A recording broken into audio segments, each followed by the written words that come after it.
Sebelum melanjutkan, jangan lupa subscribe dulu, terima kasih. Bab 80 King Ge dari Feng Mansion. Mendengar kata-kata itu, Guan Xilin menganggukkan kepalanya dan berkata, benar sekali, kau harus benar-benar mengawasinya dengan ketat. Terutama para lelaki mesum itu. Jangan biarkan mereka mendekati Jiu kecil. Semakin dia memikirkannya, semakin dia khawatir. Seharusnya aku ikut dengannya. Namun sayang, Jiu kecil tidak mengizinkannya dan terlebih lagi, dia harus tinggal di rumah untuk berkultivasi. Leng Xuang melihat ekspresi khawatir di wajahnya dan berkata, Tuan muda, tidak perlu khawatir. Saya akan memastikan untuk mengawasi Nyonya dengan sangat ketat. Setelah mengatakan itu, dia menoleh ke Leng Hua dan mengucapkan beberapa patah kata lagi kepadanya sebelum berjalan mendekat dan berdiri di luar pintu Feng Jiu untuk menunggunya keluar. Tidak lama kemudian, Feng Jiu keluar dengan mengenakan setelan merah dan melangkah keluar bersama Leng Xuang.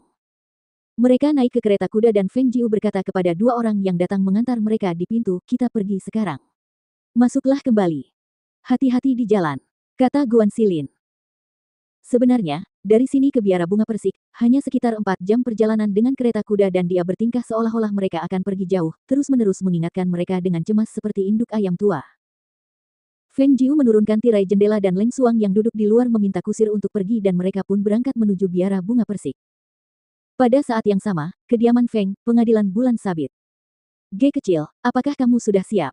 Yi Xuan sudah menunggu di luar selama setengah hari. Mengenakan pakaian hitam, Jenderal Feng yang tinggi besar mondar-mandir di luar, sesekali melirik ke arah pintu ruangan yang tertutup rapat. Ketika dia melihat pintu ruangan terbuka, dan putrinya yang berharga keluar melalui pintu-pintu itu, dia bergegas menghampiri. Apa yang harus ayahmu lakukan padamu? Sejak Ruo Yun pergi, kau bahkan tidak menginginkan seorang pembantu untuk melayanimu, dan bersikeras melakukan semuanya sendiri. Apa yang terjadi? Kau adalah putri Feng Xiao dan kau tidak perlu melakukan hal seperti ini. Para pembantu akan mengurus semuanya untukmu dengan baik dan sebagaimana mestinya.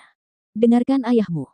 Carilah seorang pembantu pribadi untuk melayanimu, jika itu benar-benar masih tidak berhasil, ayahmu, aku akan secara pribadi memilih seorang dari keluarga Feng sendiri. Mata Feng Qingge dipenuhi kegembiraan dan wajahnya yang cantik jelita diwarnai dengan cibiran jenaka saat dia menggenggam tangan Feng Qingge. Ayah, jangan khawatir soal itu. Itu hanya masalah kecil yang tidak penting. Aku bisa melakukannya sendiri. Lagi pula, aku putri seorang jenderal yang gagah berani. Jika aku membutuhkan bantuan orang lain dalam setiap hal kecil, tidakkah orang akan mengkritikku karena terlalu lemah dan tidak berguna? Ketika Feng Xiao mendengar itu, alisnya yang tebal langsung terangkat dan tatapannya yang berapi-api melotot sambil berkata, siapa yang berani mengatakan itu? Siapapun yang melakukan itu, aku pasti akan memberinya pelajaran yang bagus. Suaranya berhenti sejenak sebelum melanjutkan, anak perempuan seharusnya dibesarkan dengan baik. Dan, aku hanya punya satu anak perempuan yang berharga, kalau aku tidak memanjakanmu, siapa yang akan aku manja? Baiklah, baiklah. Kita bahas lagi nanti. Kita harus segera ke aula depan dan jangan biarkan kakak Murong menunggu terlalu lama. Dia menarik tangan Feng Xiao dan menyeretnya ke aula depan.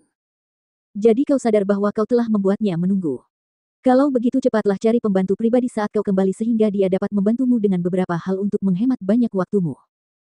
Sambil menggerutu, meski suaranya kurang ajar dan wajahnya tegas, namun tatapannya kepadanya penuh kasih sayang. Ya, ya, ya. Aku akan mendengarkan apapun yang kau katakan. Kita akan menemukannya saat aku kembali. Kita akan menemukannya. Dia setuju dengan tergesa-gesa. Feng Xiao akhirnya mengangguk puas dan tersenyum, begitulah adanya. Di aula depan, Murong Yi Xuan sedikit linglung saat menatap teh di cangkir teh yang dipegangnya. Akhir-akhir ini, pikirannya seringkali tiba-tiba teringat pada gadis berpakaian merah yang dilihatnya di kota hutan batu. Tidak ada alasan lain, kecuali hanya karena rasa keakraban yang tidak dapat dijelaskan itu. Dia pernah menduga bahwa King Ge telah tertukar, tetapi hal-hal yang seharusnya hanya mereka berdua yang tahu, Feng King Ge ini tahu segalanya tentang mereka. Apakah itu berarti dia telah terlalu banyak memikirkannya selama ini?